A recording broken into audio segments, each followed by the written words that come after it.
What's going on? This is your math instructor, Mr. P, and this is another Math Over 50 lesson. Today, it's 3.6 proportional graphs first, and we're going to talk about scale models on the next lesson. But today, with this particular snippet, is talking about proportional graphs. So, a graph is proportional if it's a line through the origin. So, it's got to be a line in y equals mx plus b form with slope either increasing or decreasing, increasing or decreasing line.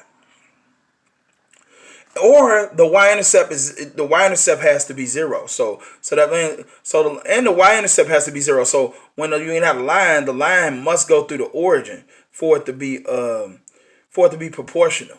So let's look at some examples. Proportional or not proportional? That is the question. Well, the line is solid isn't. So if you saw this line solid and it said the line solid, that's a no.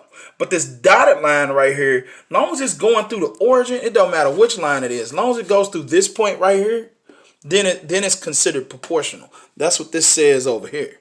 So also you can look at the equation, right? It could be an equation. It could be the equation status. Well, if you look at this equation, clearly it's not in y.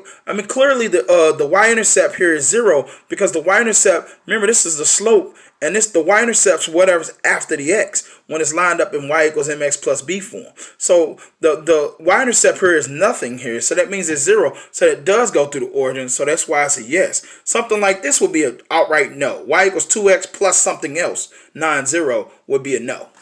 So that's what your lesson is about proportion graphs. We're going to do scale models next.